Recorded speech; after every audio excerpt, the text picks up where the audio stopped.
Okay, very good. Once again, I have a request for the talk this evening. I'm always very willing to field requests. It was a special request, so I'm fitting it in this week. It's an old Buddhist concept, but I'm going to keep plugging away at this concept in different ways every time. It's the concept of rebirth, a very fundamental teaching of the Buddhist religion. And not only is it a fundamental teaching, it's a very useful teaching. I keep on trying to explain, encourage, elucidate the teachings of rebirth because it affects you. When you put your life in the big picture, not just one life but many lives, then you can have some idea of where you've come from, and you've got some idea of where you're going to. And it just makes the whole journey we call this life a bit more interesting. It puts things in perspective. And it's fascinating, the whole history of the idea of rebirth. All the Greek philosophers, they were all into rebirth without an exception. All those Socrates, Plato, Heraclitus, Pythagoras, they were all into rebirth. And so it was actually part of Western culture. And people in the West say that their culture originated from Greece. And that's where rebirth was very, very strong. It was only about, I think, the 3rd or 4th century in some Council of Nicaea where it was voted down as not being right by the Christian authorities at the time. And it's always tended to disappear from Western culture, but always survived in Eastern culture. And now it's coming back again into Western culture, little by little, as the evidence mounts that yes, there are people who can remember their past lives, and that can be checked, and it's right, and it's true. And if one person can remember their past lives, and it's true, then of course it makes it very, very easy to infer that if one person's been reborn, then why not everybody? In fact, it seems quite silly to me that we've only get born once into this world and we die. It doesn't really make sense at all. If we're born once, why not twice? Why not 3 times? Why not many times? And indeed, when one looks at life, when one looks at nature, nature is always working in cycles. Whether it's the planets going around the sun going around the solar system, whether it's the cycles of nature, of days and nights, seasons, everything goes round and round. And when we actually understand that, there's no reason why our life can't go round and round. From life to death, another birth, another life, again and again and again.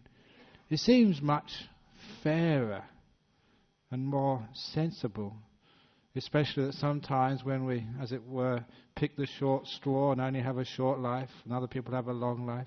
It seems very unfair for some people to get the short straw, the thin end of the deal, or the poor end of the deal, and only have a short time. And also there's so much to learn, so much to experience in this world that 50, 60, 70, 80 years is not enough. Everything goes round in cycles. Even soap operas get their reruns, so why can't we? So when we think of it that way, it sort of makes much more sense. But I've given before evidence for rebirth. If you want to find out the evidence for rebirth, the scientific evidence for rebirth, and there is lots of it, you can always go into the library or go in on the internet and type in Professor Ian Stevenson, who did heaps of research, not just by himself, but with other accredited researchers. And he wrote many books. One of his books was written as a visiting fellow of Magdalen College in Oxford. I remember that. So he wasn't some sort of weirdo, not some sort of like New Age fanatic. He was actually accepted in academia as a bona fide professor. But one of the strange things, and life is always strange, it's always weird, one of the strange things was his life's work was sponsored. And it was sponsored by an American corporation whose name you all know. It was sponsored by Xerox, the company who specializes in photocopying. decided to sponsor research into photocopying human lives called reincarnation. Fascinating. But nevertheless, that research was done. And that research is amazing to read, just all the evidence which he collected over the years. So anyone who says it's not scientific, you should ask them, have you read the proofs yet? A lot of times they no, because they never even think there are such proofs there. So imagine what it's like if you could accept that and believe that and understand it, because it is true.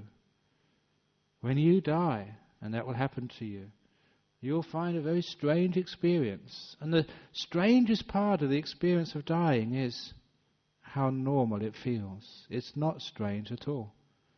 There's a continuity of the conscious process at the time of death. It's as if your body dies. Not as if. It is like this. Your body dies, but your mind continues. Which is why it is that sometimes people die temporarily. And they come back again afterwards to tell the tale of what it's like to die. These are called out-of-the-body experiences. And incredible how many people have these. You don't have to be a Buddhist to have an out-of-the-body experience. Christians, Muslims, atheists. When a person physically dies, they go out of their body. And more scientific evidence. It was in Lancet, the journal of the British Medical Association, the most stiff upper-lipped organisation probably in this planet.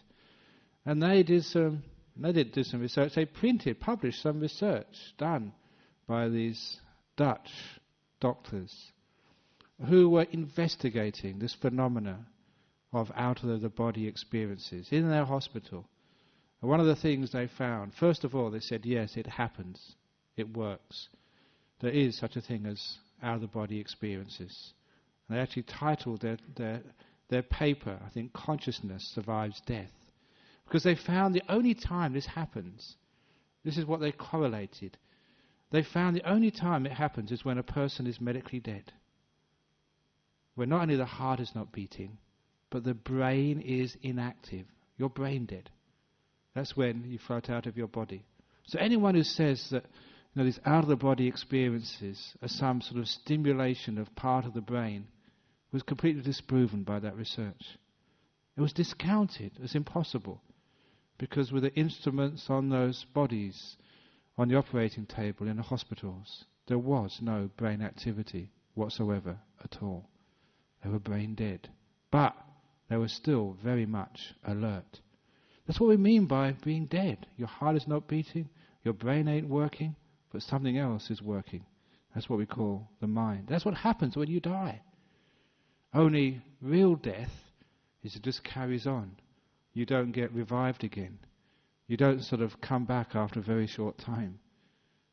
And so you go off to a new body, to a new place. Different time, different place, a different body. But people who have those out-of-the-body experiences, at least they know what happens at death. For those of you who haven't had out-of-the-body experiences, you can have in-meditation experiences instead, which is another way of finding out what happens when a person dies. The meditation which we did earlier was just scratching the surface of what's possible to do when you really go inside. And many of you who've been on my retreats, my meditation retreats, especially the long ones, have heard me describe how you can get into very, very deep states of meditation and what that feels like.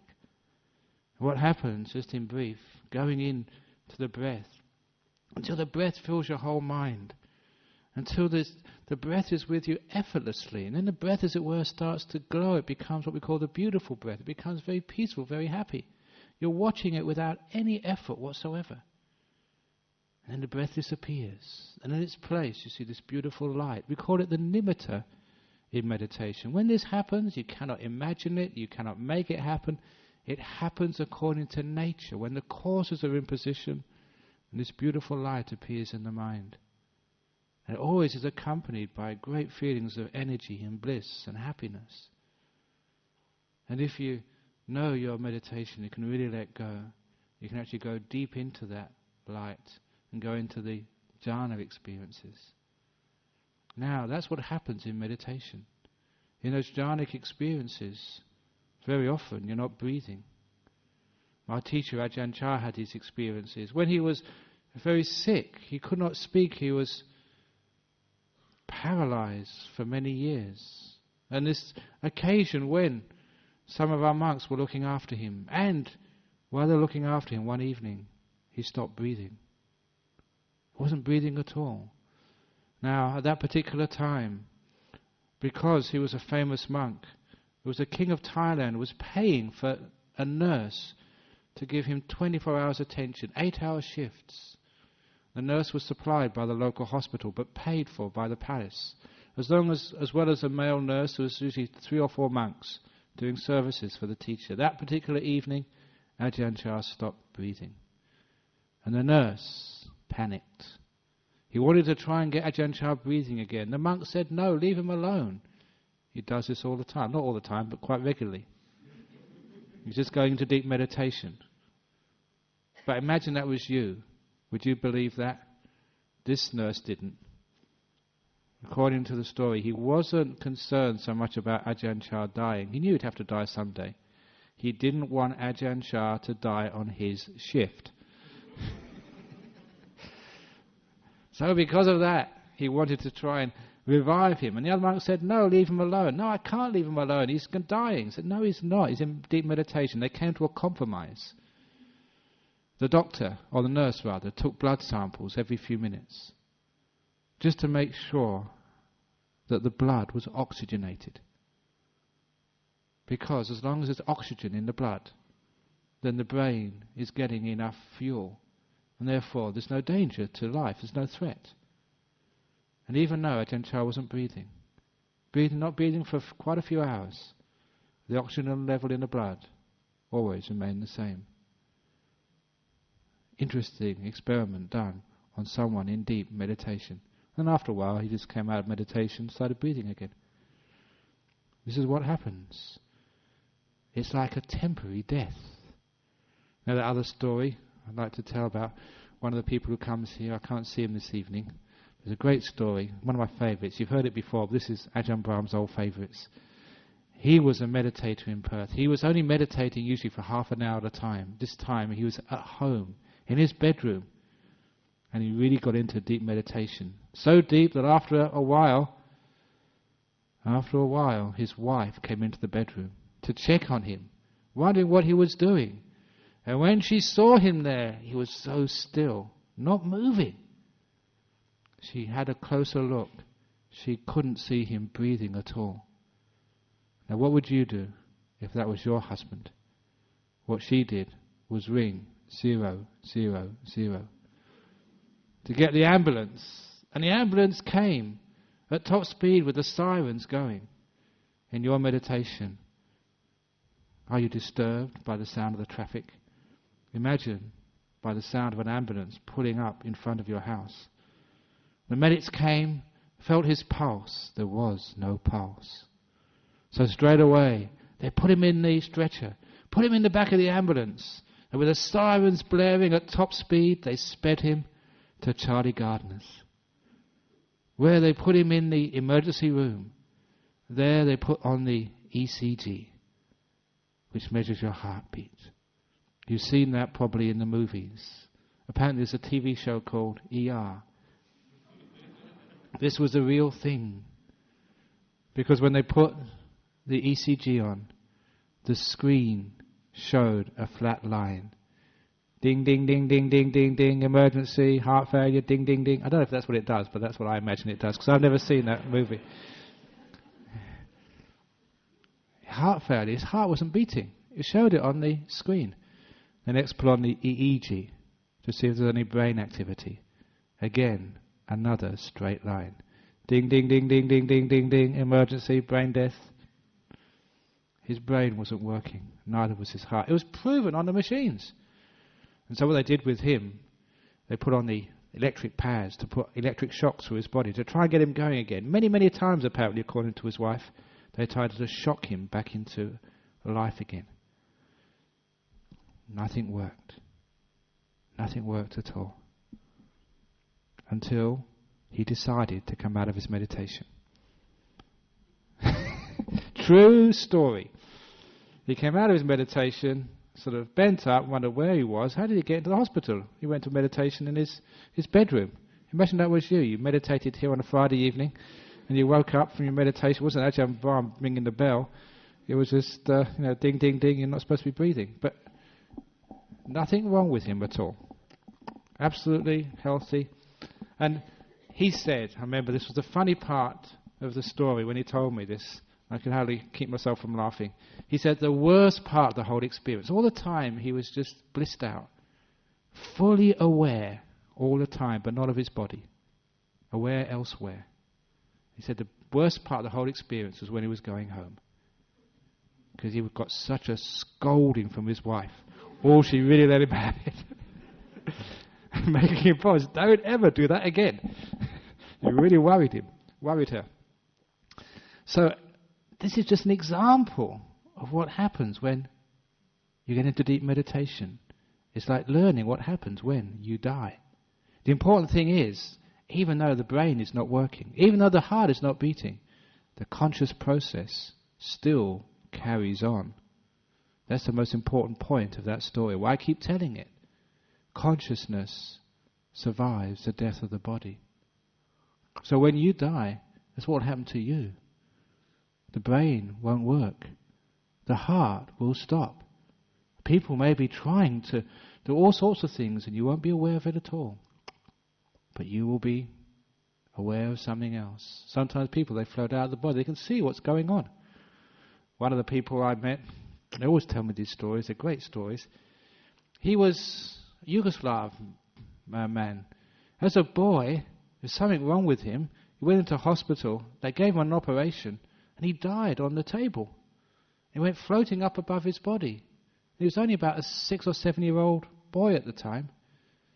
This must be about 40 or 50 years ago in Yugoslavia during the time when it was communist under Tito. And as he was floating up, he said he knew, even though he was only a 7 year old boy with no scientific knowledge at all, he knew intuitively the doctors, the surgeons were looking in the wrong place. He knew where the problem was in his body, even though he was floating up above it. And so he said he just willed that the doctor would look where the problem was. And as soon as that thought arose in his mind, as soon as he thought that, one of the doctors turned around, looked at the spot, and said, hey, here's the problem. And so they fixed him up. And he survived. He came back into his body again and carried on with his life. He said from that time on, he could always leave his body at will. Any time he could float out of his body.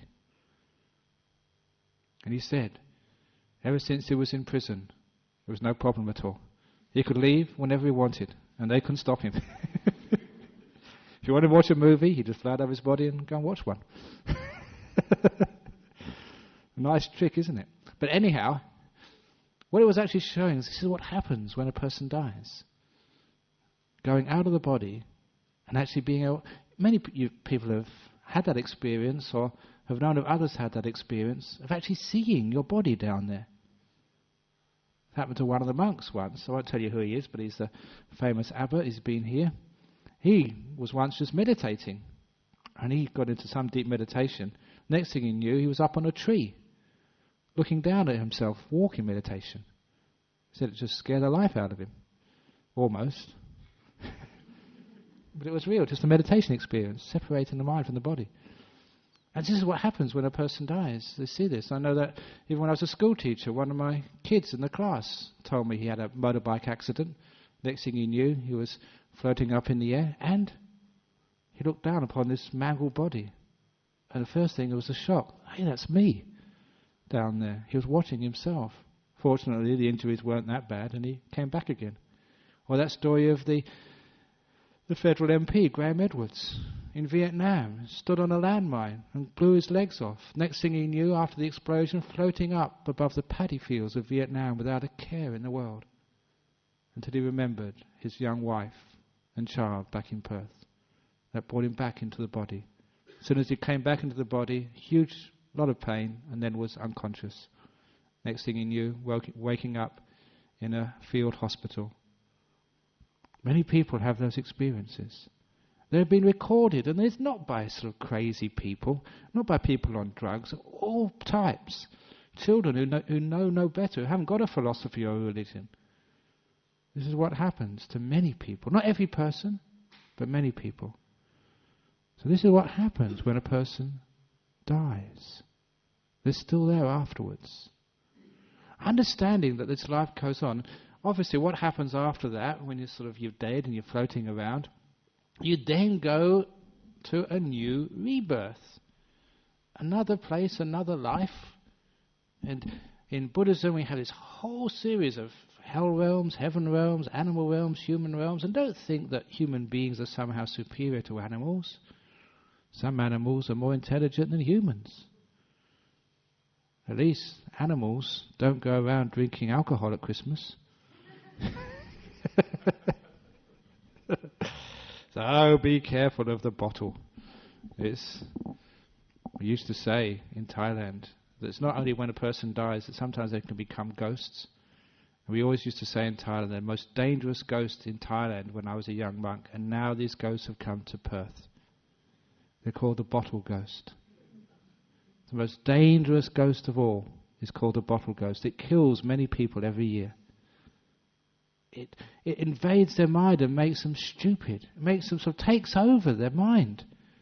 It's a real case of possession. Have you ever seen anyone possessed by a ghost?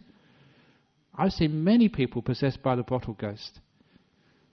I think you've all figured it out now. It lives in the bottles of whiskey and bottles of alcohol. You open up the lid and you drink too much of that stuff and you get possessed, and it kills many people. So be careful of the ghost who lives in the bottle. That's why we call it spirits, isn't it? The bottle ghost. So anyhow, so this is what happens when a person dies. And when they die, you actually go off to other realms. There are ghost realms. There are angel realms, heavenly realms. All traditions have their spirits, heavenly spirits. And it's amazing how similar they are. Buddhist traditions. I was just talking yesterday about the Jewish tradition. All the different levels of heaven in the Kabbalah. In the Kabbalah, the Jewish traditions believe in rebirth. I almost got one of the rabbis into trouble because one of my friends, the rabbi, was Rabbi Moshe Bernstein. He came to our Wesak ceremony last year. Because he used to be the chaplain or the spiritual director at Carmel School, and he used to come to our monastery every year. Sometimes he used to go out to his school, talk about Buddhism, and he was such a really great guy. And he said, we all believe in rebirth, reincarnation, just like you Buddhists do. I was really surprised. I never thought that Jewish tradition believed in rebirth. Then another time, I'd just given a talk at the hospice in Shenton Park with another Jewish rabbi, and I said, it's really good that you, Jewish faith, believes in rebirth. I said, what do you mean? I said, Rabbi Bernstein just told me. He said, him. I really got him into trouble. But some Jewish tradition believe in rebirth. Even some of the Muslim tradition, the Druze, who live in Lebanon, I think. They're all into rebirth as well. So it's interesting. And this is actually what happened. We go from realm to realm, from life to life. It's a story about this monkey who, many of the monkeys in Thailand were actually not treated very well at all. It's supposed to be a Buddhist country, but I don't know why they don't treat animals very well. But very often, if they find an animal that's been mistreated, to give it some sort of sanctuary, they take it to monasteries and leave it in the monastery. So in this particular case, there's a monkey who'd been mistreated, and so they took it to a monastery. It's one of these forest monasteries. One of the monks, from Thailand, who comes here every now and again. And they let this monkey stay in the monastery. And he was a very intelligent monkey. And after a while, he actually identified with the monks. That was his mates. That was his group of people. So when it came to tea time, they had to give the monkey a cup of tea as well. So he'd be sitting there with the monks would have their cup of tea, and the little monkey would have his cup of tea as well. And he'd have to get one, otherwise he'd really play around. And he was very protective of the head monk. Because what happens sometimes, some people will be cheeky to the monks, like some of you are sometimes, aren't you? But this monkey, he would actually find out who the cheeky ones were, and he would go to one person in the line and allow them to pet him, because he's a very friendly little monkey, and they'd pet him and stroke him. It was very nice. And then he'd go to the next person and the next person, and when you get to the cheeky one, he'd bite him. It's karma. But apparently, eventually the monkey was so protective, he'd actually, any noisy vehicles outside the monastery, to try and keep it quiet, he'd actually try and chase them away. And one day, he actually got killed by one of the trucks. But this is a true story. That monk was a very, very good meditator and actually saw the stream of consciousness leave the monkey, go into the village where there was one of the villagers was pregnant, and saw, through his meditation, saw the monkey enter the mother's womb. And he shouldn't have done this, but he told the other monks about this. And after about another 7 or 8 months, when the lady gave birth to a little boy, that boy was exceptionally hairy.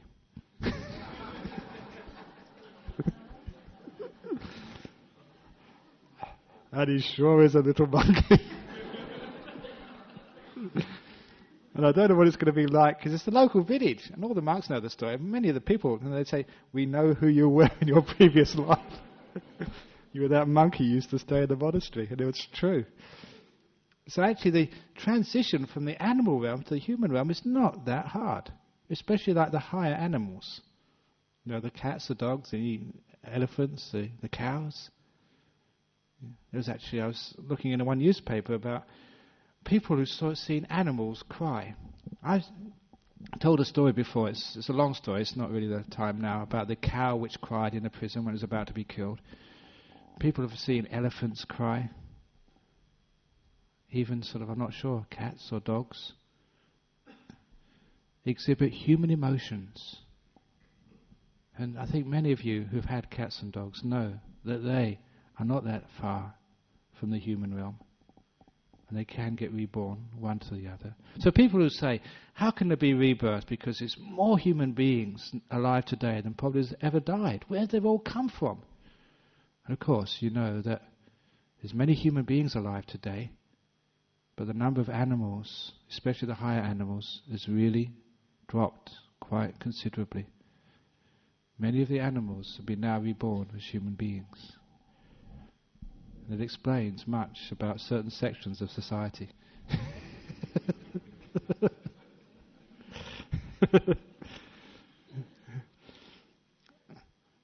So this rebirth actually happens. And first of all, if you get into deep meditation, you can actually just see what happens. That's what I was going to say. What happens when a person floats out of the body? Those of you who have heard those stories, they go out of the body, they see what's going on, and then they go out off to the light. Have you ever heard that before? They go floating into the light. In meditation, that's called that nimitta, which is the light which you see in the mind. You know what that light actually is. That is how one perceives this thing we call the mind. In Buddhism, there's 6 senses. Always has been, always will be. 6 senses. I don't know why it was that in Western psychology or Western culture, we've only got 5. Asian culture is one ahead of the West. They've got an extra sense they're more sensible. We've lost some sense in the West in more ways than one. And the sense we've lost is a sense of mind. Even in science, I was a theoretical physicist. When they started discovering quantum science, quantum physics, one of the wonderful things which came out of that, what inspired me, was hard physics, basically maths, proved that you have to have an observer. That you can't just have things out there without consciousness. It was the first time in hard physics that consciousness came into the equation, had to. And there's no way out of that. And that really shocked a lot of physicists. It could not be objective anymore because the observer was fundamental to what goes on out there. It was fundamental. So consciousness is a sense which is apart from seeing, hearing, smelling, tasting, touching. When those five senses, those external senses, stop. When you can't see anymore. When you can't hear anymore. When you can't smell, you can't taste. When you can't feel your body. When those five senses are gone, your body dies. That's what they're all about. They're all connected with the body. That's what the body is. The body is a vehicle for seeing, hearing, smelling, tasting, touching. For experiencing the world through those senses. When those turn off, the body dies, either temporarily or permanently. And what you're left with is that last sense, the sixth sense, the mind. And that's what you experience as that beautiful light. That's what I've written in my books. That's a reflection of the mind. That's why when you get into that stage of meditation, you've got to be very careful. Because sometimes when they see this nimitta, this light which comes up in the mind, sometimes it's a bit dirty. Sometimes it's not all that pure. And you know why? What you've been doing. That's where you're honest, because you're seeing yourself. Not what you want to think, not who you expect yourself to be, but what you've actually been doing. As a pure person will see a beautiful light. A person who's been heedless, selfish, cruel, will see not a very nice light at all. That's looking at themselves. That's the mind. That's like the inner thing inside of you, which keeps going on from life to life. The flow, the stream of consciousness is what the Buddha said. Now when one understands what that is, one understands how rebirth happens. One understands what happens and that why you go to this realm or why you go to that realm after you die. The reason why you get reborn is two reasons, two causes for rebirth. One is your desire, your aspiration, where you want to go. And the second is, your wherewithal. It's like, I give always a simile of like a person who goes to the airport. They want to go to Paris, say. If you're going to get to Paris, first of all, you have to want to go there. And number two, you need the fare. You need the money. You need the ticket and the visa and everything else. Otherwise, you never get there. Even if you really, really want to go, you need the wherewithal. The desire and the wherewithal. The desire is, your craving, your wanting. The wherewithal is your karma. This is what the Buddha said. Technically, for those of you who know deeper meditation, this is what dependent origination is all about. Paticca samuppada. It says how rebirth happens. Through craving and through karma, that's where you get reborn. So first of all, you want to go somewhere. You want to get reborn somewhere. And you've got the karmic causes to get there. But it's amazing that sometimes people, even though they could get reborn in wonderful places, they've got the wherewithal, but they don't want to. And they get sort of settled for terrible places. I remember being a young man in London, and you go out at the night, go out for Saturday evening or Friday. In those days there wasn't a Buddhist centre where I could go to on a Friday night, so you go down a pub with your mates. But everybody knew there were some pubs in London where there'd always be a fight. Every night, every Friday night. And in some pubs you can just have a drink with your friends and have a good time. And I couldn't figure out, why is it that some people would actually go to those violent pubs? I mean, I can't understand. It was stupid to me. But they'd want to go there. It's just like, why do some people want to get reborn in bad places? Because they want to. Stupidity. So some of our wanting, our desires, are based on delusion, stupidity. We think it's wonderful. We think it's nice. You know that lovely story, that famous story of the two monks? I'm going to tell this again because I love this story. Two monks, after they died, one got reborn in the heaven realm, the other one got reborn as a worm in a pile of dung. It's a great story. A worm in a pile of dung. Now they were mates. And just like in the Australian tradition of mateships, you'll never abandon your mate.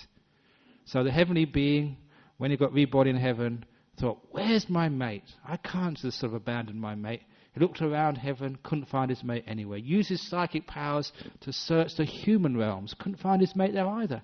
Oh my goodness. Surely he hasn't been reborn in the animal realm. I looked all around the animal realm, couldn't find his mate there. Surely not the creepy crawlies.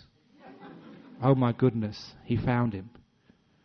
He found his best mate when they were monks together previous life. Because of some bad karma, he'd been reborn as a worm in a pile of stinking dung.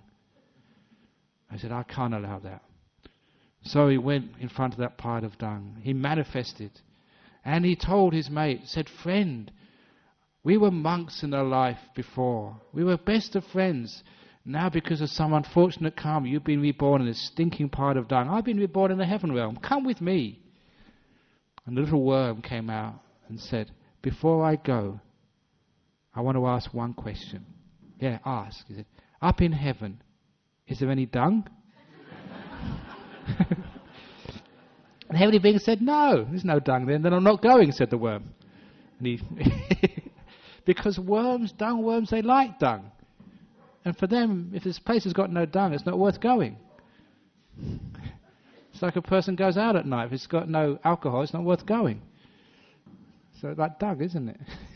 So the heavenly beings try to explain what it was like in the heavenly realms. Just so beautiful, so wonderful music, great food, so peaceful, so lovely.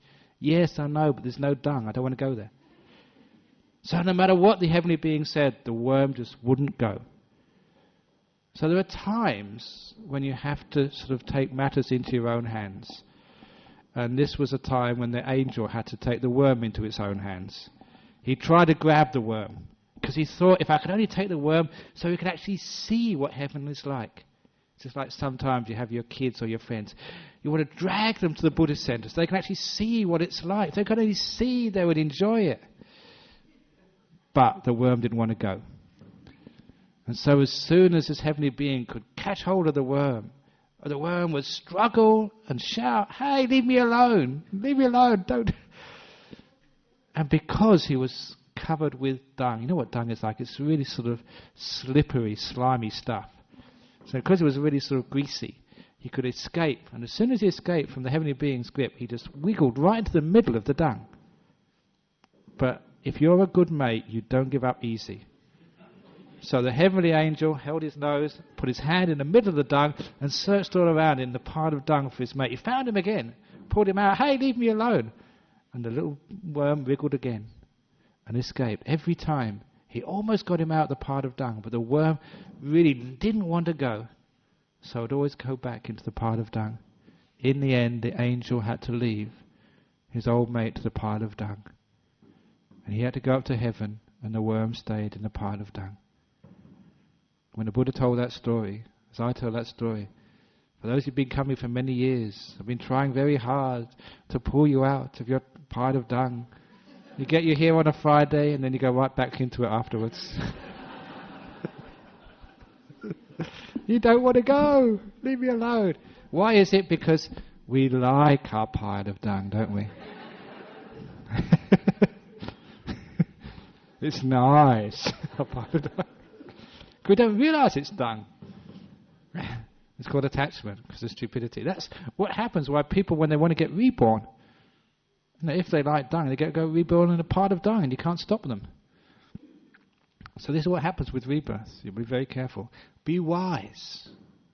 Be smart and know what dung is and what heaven is. What real happiness is and what suffering is. What peace is. And what sort of irritation is. Know what real happiness is. Then you know where you want to go. And have the good karma, you can get there. So when you die, very often it's what you've been inclining to all your life. What you really think is happiness. What you want to be reborn as. If you've got the good karma, that's where you'll go afterwards. So where do you want to be reborn in your next life? Many, when I was young in Thailand, they said, we want to be reborn in the West. I said, don't be stupid. Be reborn in the West. It's a terrible place to be reborn in. So it's nice and rich there. I don't want to be reborn in a pile of dung called wealth. That was stupid. But this is actually, where do you want to be reborn? Is that really heaven, or is it a pile of dung? So this is actually one of the problems there. So also the Buddha actually said about rebirth, not only we go on and on and on, until we actually learn. It's like going back to school again and again and again. It's only when we finish school that we don't need to be reborn anymore. We have to learn That's what this whole world is about. That's what life is about, learning. Are you wise yet? Are you finished yet? You really know who you are and how this life works? If you don't, you'll have to come back again. So this Buddhist Society of West Australia gives crash courses in wisdom to be able to get out of samsara, to finish school in this lifetime, so you don't need to keep coming back. Because otherwise, even if you come back to this human realm, think about it. Nappies again. Think about it. I don't know if there's any, suppose no schoolies here who've finished their TEE. Imagine you have to do it all over again. Another 12 years. Oh my goodness. All of those of you who've retired, you're going to have to go back to work again. All of those who think you've got rid of your kids, here they come back again. Another time. Oh my goodness, do you really want that? If you say, oh yes I do. Imagine having another little baby. Another thing to see? Attached to your partner duck.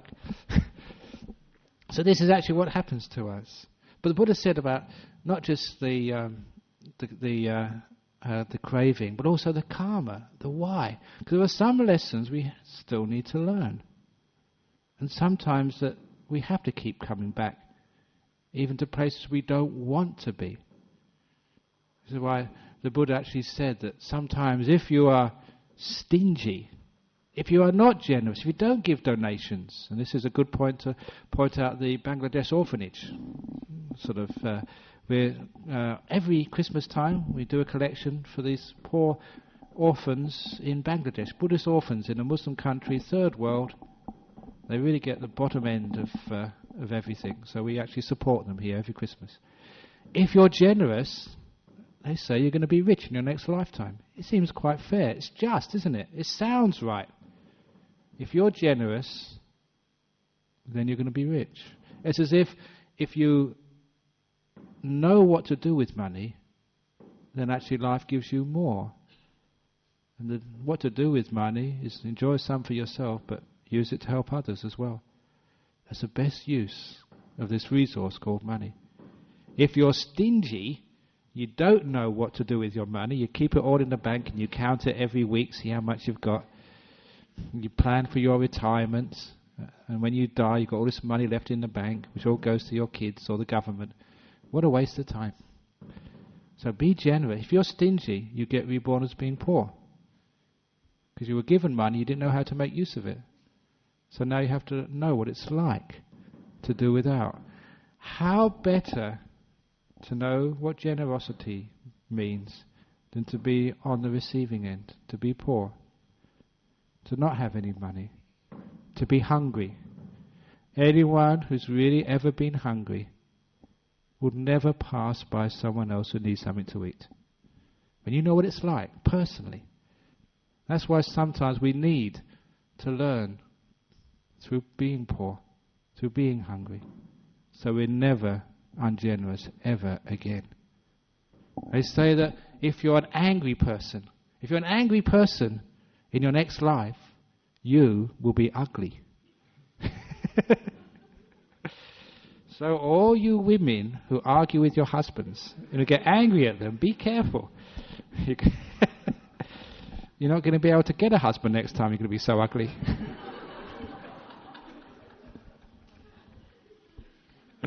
And the same goes for you men as well. If you get really angry, you're going to get so ugly that no woman in the right mind will come near you. And it seems fair, doesn't it? If we don't know how to live with another person, then we'll be repelled. We repel other people. But if you're kind, if you're forgiving, if you're forbearing, then you become a beautiful person. That's where they say the beauty comes from.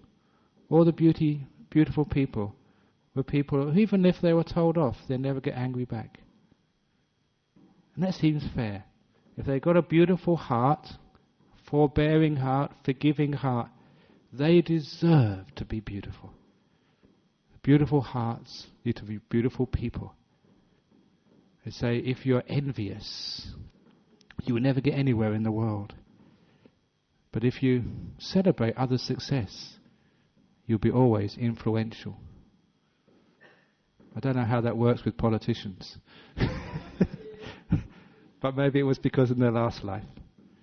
And so, this is actually what happens, why people are reborn. If you're negative, depressed, against the world, then where would you get reborn? You get reborn in a negative realm.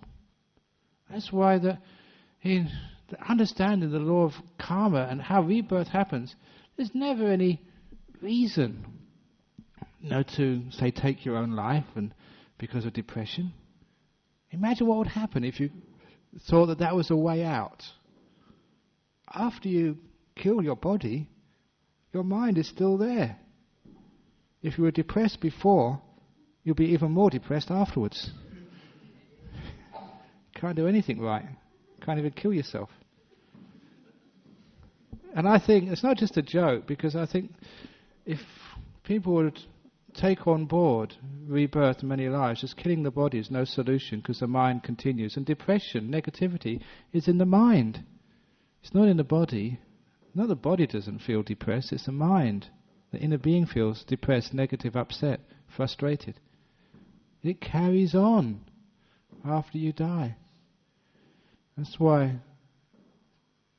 suicide is not really an option. It happens to many people, especially young people, because they have got a feeling about many lives. I think one of the reasons why it's not so popular or not so common in Asian countries, I think is because of the idea of rebirth. That's maybe one of the reasons. So this is what happens. But if a person has committed suicide, we want to sort of try and get them to forgive themselves, to get rid of the depression. The body being killed is not the point, it's the mind you're always concerned about. Same when a person's a ghost, they linger around afterwards. It's the mind which is a problem. They live or they die, that's not so much of the problem as the mind. There's many more important things than life and death. It's like how you live and how you die is most important in Buddhism.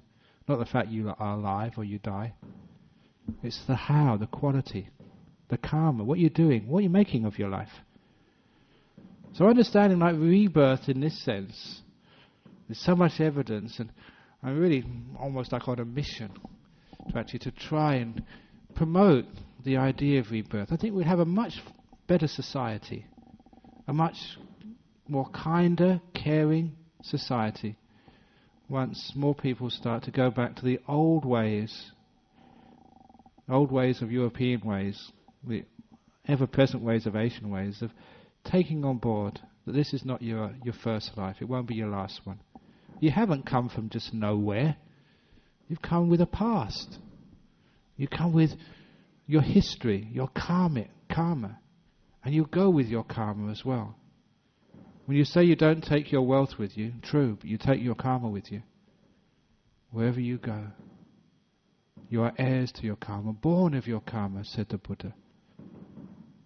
This is actually the truth of things. And I think we'll have a much more compassionate society, a much more understanding society, a much wiser society, who won't worry so much when young people die, because they know that they're going to have another life afterwards, another chance. We won't be so heedless, because if we've got away with it in this life, it doesn't mean we're going to get away with it in the next life. If the ACO or the CID don't get you in this life, the karma police will get you in your next life. You can't get away with anything. And you always get rewards. There's a sense of justice. That sense of justice is so important. Because when there's no sense of justice, there's no sense of fairness. There's an invitation for like the law of so-called the jungle. The most powerful, the cruelest, the one who gets away with it wins. And that doesn't feel right to me. That's not the sort of world I'd like to live in. I'd like to live in a world of fair, of moral cause and effect, where good people, kind people, generous people eventually get rewarded with happiness, where the cruel, selfish, hurtful people will not get punished, but will have to learn from their mistakes, the stupidity. So they'd never do that ever again. So law of karma and rebirth. And if you don't believe what I've said in this evening's talk, you certainly will in your next life. When you die, you can come back and tell me. Yes. And I'll say, I told you so. So thanks a lot for listening to this evening's talk on rebirth. Okay. Ajahn Chah used to say, if you're going to do it, give it everything you've got. If you're going to clap, clap. If you're not going to clap, don't clap. Very good. Very good. If you're going to boo, boo. Boo. Okay, that's enough for this evening. Any questions on this evening's talk? It's question time for the talk. Okay, very good, because you know the other thing which the Buddha said about the reason why people are going to be reborn stupid in the next life? Correct. Don't ask questions in this one, you're stupid in your next life. When an enlightened person dies. When a person knows all the lessons in school, do they have to go back to school again? No. You graduate. So you're free from having to go to school again. You're free from nappies. You're free from all this old age, sickness and death. Isn't that nice? I reckon. Where does the mind go? It goes back to where it came from. That's why the last couple of weeks ago I went to Wollaston College to teach some meditation there. The last time I went there before, there was an inauguration of Zen Roshi, Ross Boliter. He's an old friend of mine. I'm the Theravada, you've got the Zen groups of Theravada, we're all mates. And so, apparently, according to that tradition, when he became a Roshi, everyone had to go up and say something.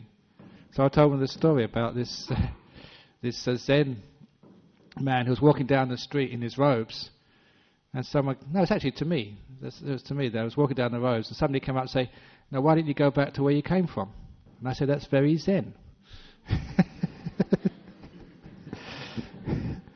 And I told that story and they thought it was funny.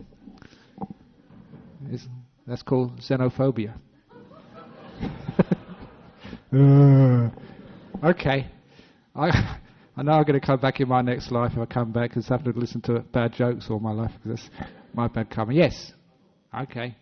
The point is I answered that before when saying human beings, animals, ghosts, heavenly beings is many different realms. So you don't go 1 million into 2 million. So the reason why we've got so many human beings is because many animals have taken rebirth in the human realm. Where have all the animals gone? Somebody asked that, sort of, in heaven, in the Christian heaven, where do dogs and cats go? Imagine if the cats and your nice pet mice go to the same heaven. What will the cats eat? So anyway, no, that's because the animals, just like other beings, that they will go from one realm to another realm. Even the Greek philosopher Heraclitus recorded as saying he remembered a past life as a fish. This was 2,200 years ago or something, in Athens in ancient Greece. One of the great Greek philosophers claimed in his writing that he used to be a fish before. So it's no new thing, this rebirth, reincarnation thing. We get reborn from the animal realm, the human realm, heavenly realm, ghost realm, many realms. That's why we've got a lot of people in the human realm right now, because there's been it's like houses, there's many vacancies. But there's not many vacancies in the animal realm. So many animals have become extinct, or their numbers are just really, really down. Look at the dolphins. They exhibit so many human characteristics, so much intelligence. Somebody pointed out, this was actually Peter Singer, the Australian philosopher. He's over in, was it Princeton or somewhere now? He wrote his book, Animal Rights. And one of the things he was writing there as a philosopher, not a Buddhist, he was actually saying that the distinction we make between human beings and animals can be compared, not the same, but is comparable to the distinction white people made towards coloured people sort of 200, 300 years ago. Before we called it racism. He said, in the future, the way we treat animals we'll call speciesism. As if animals don't feel pain. As if animals can be exploited. As if animals can be tortured. Because they're not the same as us. In Buddhism and Hinduism as well, we say, no, no, no. Animals aren't that different. Animals also feel. Animals are intelligent. If you don't believe that, you ask anyone who's had a dog or a cat. You know, the animal is so human. Many times people ask me to chant for their dog who's died. They will do a Buddhist service for a cat who's very close to them. And I'm very happy to do that. Because I know that that is not sort of an animal, that's a being in there. So that's actually the answer to your question. Come from many other realms. Okay, one more question, and then we have to leave the next questions just from over there. If you want to have any other questions, you have to ask them in your next life. Yes, question over there. Yeah. I understand the question. It's a long question, there's many parts to it, but just I can only deal with a couple of parts. There's one part which stood out to me when you're talking about that is saying that this age is somehow especially bad or especially difficult or especially troublesome. And having studied history reasonably well, I don't really think that is true. There have been cycles in our world, cycles of peace and cycles of wars, cycles of terror and cycles of civilization. And this has just been a way of our world. We just go through cycles. And it gets better, it gets worse, it gets better, it gets worse. But I see that this is just like being in a school. In a school you expect to have, in the school of the world, to have greed, to have selfishness. But alongside that you'll have the beauty, the selflessness, the charity, and the heroes in the world. The Mandelas as well as the Saddam Husseins. So you have both there, and you always will have that both there. It's like somebody, I imagine once like this alien came down from Mars and came to like one of our schools in WA. And he'd been here 20 years ago, and he said nothing has changed. There's still these little children in grade 1, they're still doing the same things with the plasticine. There's still the people in grade 5, grade 6, grade 12, they're still doing the same lessons. But of course he doesn't realise that people have graduated through in those 20 years. They're not the same people. So the world seems to be, the same. There's always wars, there's always violence, there's always love, there's always wonderful people, there's always monsters. But actually this is people graduating through, flowing through this school of life. If it was a perfect world, it would not be a school. There'd be nothing to learn. The world is like this for us to learn. We do need to see, as it were, the greed in others. To see just, I'm not going to do that in my life. As a person who's just learning in this world, just come into this world. And they aren't very wise or learned yet. Just like a person coming into grade 1 or 2, I can't really criticize them. They're just starting out. I can't praise the kid in year 12 because they've been here a long time. They've learnt a lot. Maybe it is the Saddam Husseins or the Adolf Hitlers. Maybe they just started out and they've still got a lot to learn yet. The Mandelas are about to graduate. But is one better than the other? Or is it just that one has been learning more and is about to graduate? Different way of looking at it. It's only a suggestion, but it's a big question, and there really isn't time to actually answer it fully. So if you'd like to come up afterwards and ask that question, I'm happy to discuss it. The same with you as well. If you'd like to come up and ask a question privately, then you are most welcome to. So that finishes the talk about rebirth and many other things this evening.